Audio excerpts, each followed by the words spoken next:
وہ ہندوستان جس کے آزادی کے خاطر باہر نہ آشنا ساحل میں کود پڑے تھے اور موجوں سے کھیلتے ہوئے منج دھار تک جا پہنچے تھے، بے پناہ قربانوں کے ذریعے ان کو پروان چڑھایا تھا۔ اس شبنم کی شبنمی میں روح العلوم سے محبت کرتے ہیں، اسے میں بتانا چاہتا ہوں کہ جب جب اسلام کو ترجمانی کی ضرورت پڑی، جب جب بتانا پڑا کہ اسلام کیا ہے، قرآن کیا ہے، اللہ کیا ہے، محمد الرسول اللہ کیا ہے، اس مدرسہ حاضہ کے طالب علم نے اٹھ کر پوچھا کہ کس زبان میں بات کرنا ہے، اگر تمہیں عربی میں بات کرنا ہے تو آجا، میں بتاؤں گا کہ اسلام کیا ہے، انگریزی میں بات کرنا ہے تو آجا، میں بتاؤں گا کہ اسلام کیا ہے، تمہیں خود سمجھنا ہے، ہندی میں ٹچ کرنا ہے تو آجا، میں ہندی میں بات کروں گا، میں اردو میں گفتگو گا۔ میں نے پورے عالم اسلامیت کو یہ پیغام دیا، روح العلوم کی سرزمین نے بتا دیا، یہ ادارہ نے سکھا دیا، پیغام عالم کو دیا، اسلام سیکھنے کی ضرورت ہوگی تو جیسے تم آؤ گے، جس بھاشے میں آؤ گے، اس بھاشا کی ترجمانی کے لیے یہاں کا ایک ایک بچہ آپ کے لیے تیار ہے۔ ماشاءاللہ، نعرہ تکبیر، مدرسہ روح العلوم، مفتی رضا اللہ قاسمی، مولانا حنیف صاحب عالم صلی اللہ علیہ نے عربی زبان میں جو کچھ کہا اس کے لب و لباب یہی تھا کہ یہ سمجھ گرا جو حائل ہے رستے سے ہٹا کر دم لیں گے، یہ سمجھ گرا جو حائل ہے رستے سے ہٹا کر دم لیں گے، ہم پھول بھی ہیں تلوار بھی ہے، ہم پھول بھی ہیں تلوار بھی ہے، باطل کو مٹا کر دم لیں گے۔ اس کے بعد میں دوسرے خطیب ذیشان کو میں دعوت اسٹیج دینا چاہ رہا ہوں، اسی مدرسے کی آخری کڑی اور ہونہار طالب علم عزیزم مہتاب عالم سلمہ تشریف لائیں اور پرمو سے خطاب سے ہم سامعین کے دلوں کو محظوظ فرمائیں۔ عزیزم مہتاب عالم سلمہ متعلم مدرسہ روح العلوم گڑھی۔ السلام علیکم ورحمۃ اللہ وبرکاتہ۔ الحمدللہ وکفا وسلام علی عبادہ الذین اصطفى، اما بعد فقد قال اللہ تبارک وتعالی فی القرآن المجید والفرقان الحمید، اعوذ باللہ من الشیطان الرجیم، بسم اللہ الرحمن الرحیم، ان تنصروا اللہ ینصرکم ویثبت اقدامکم، وقال اللہ فی موضع آخر ولا تہنوا ولا تحزنوا وانتم الاعلون ان کنتم مؤمنین، صدق اللہ العظیم۔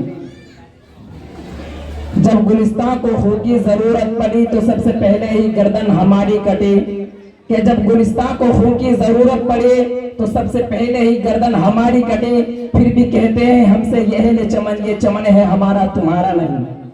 برادران ملت اور قابل قدر شخصیات، آج میں آپ تمام حضرات کے سامنے ہندوستان کے مسلمانوں پر ہونے والے سیاسی ظلم و ستم اور دین اسلام کو جڑ سے ختم کرنے کی نہایت ہی ناپاک گھنونی سازش اور کوشش کے موضوع پر کچھ عرض کرنا چاہتا ہوں، بغور سماعت فرمائیں۔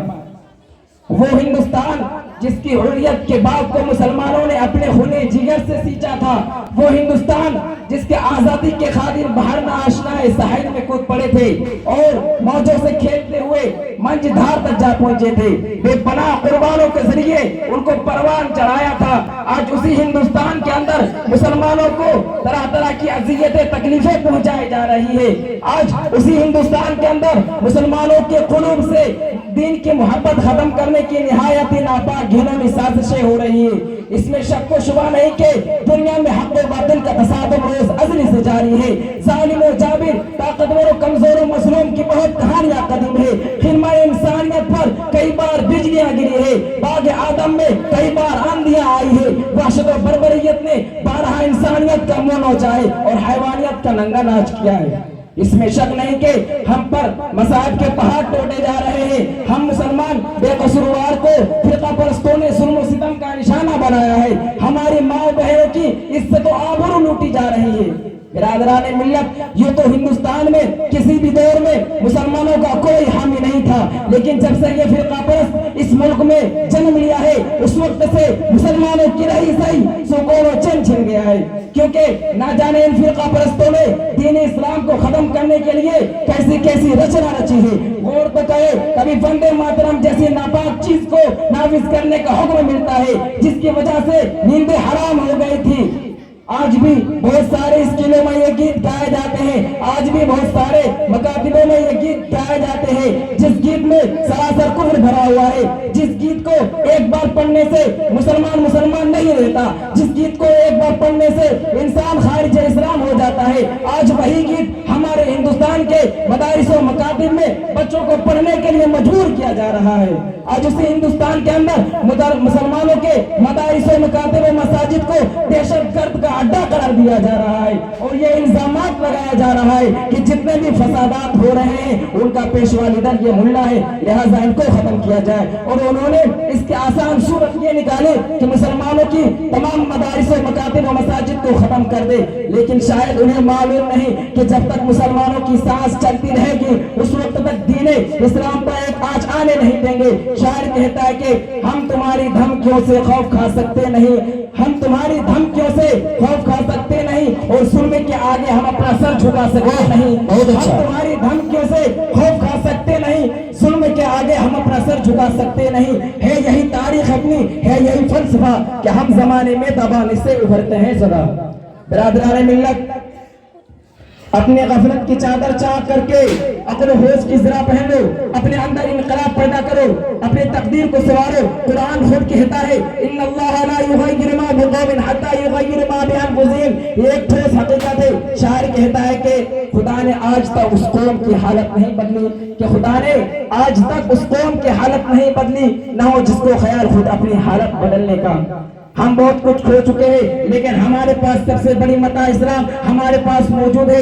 ابھی بھی ہمارے ذہن و قوت میں ایمان و عقیدے کی مشعل روشن ہے۔ جو لوگ اسلام پر مرنا جینا چاہتے ہیں، عشق رسول کی چنگارے، کفر کا سیلاب ان کے کفر کا سیلاب ان کے ذہن و قوت سے عشق رسول کی چنگاری کو نہیں بجھا سکتا۔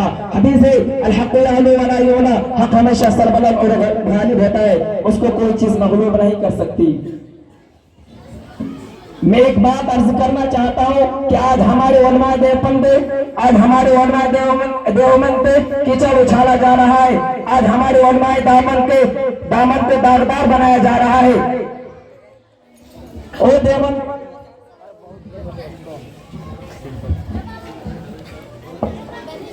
علماء دیوبند کا تنقید کرنے والوں، علماء دیوبند کا انکار کرنے والوں، جاؤ مولانا حسین احمد مدنی کو پڑھ کر دیکھو کہ آپ انگریز کی عدالت میں کھڑے ہیں۔ انگریز جج کہتا ہے، آپ نے فتویٰ دیا ہے کہ انگریز کی فوج میں بھرتی ہونا حرام ہے، حرام ہے، حرام ہے۔ فرمایا دیا کرتی ہے، دیتا ہوں اور دیتا رہوں گا۔ او انگریز، جب تک میرے منہ میں زبان باقی ہے، میرے سینے میں قرآن باقی ہے، میں کہتا رہوں گا انگریز تیری فوج میں بھرتی ہونا حرام ہے، حرام ہے، حرام ہے۔ مولانا جوہر قدموں میں گر پڑے اور کہنے لگے حضرت بیان بدل دو۔ فرمایا جوہر بیان بدلتا ہوں، ایمان بدل جائے گا۔ انگریز جج کہنے لگا کہ آپ کو پتا ہے ایسی بغاوت والی تقریر کی سزا کیا ہے؟ فرمایا تم بتاؤ۔ انہوں نے کہا کہ ایسی بغاوت والی تقریر کی سزا تختدار پھانسی ہے۔ مولانا نے بریف کیس کھولا اور سادہ کفن کا کپڑا نکال کر پورے عدالت میں لے کر کہنے لگا کہ وہ انگریز جج تجھے علم ہونا چاہیے، جب حسین احمد مدنی دیوبند سے آ رہا تھا تو اپنے کفن کا کپڑا بھی ساتھ لایا تھا۔ اب میں اس شعر کے ساتھ اپنی تقریر کو ختم کرنے کی دعوت دیتا ہوں کہ مقتل کی طرف اب جاتے ہیں اے موت تیرے لب چوم کے ہم، مقتل کی طرف اب جاتے ہیں اے موت تیرے لب چوم کے ہم، لے جام شہادت پیتے ہیں ساقی کے ناپے جھوم کے ہم شمع عقیق کے پروانے شعلوں سے محبت کرتے ہیں، ہم شمع عقیق کے پروانے شعلوں سے محبت کرتے ہیں، اے زست ہماری راہوں سے ہٹ ہم موت کی عزت کرتے ہیں۔ وما علینا الا البلاغ۔ ماشاءاللہ۔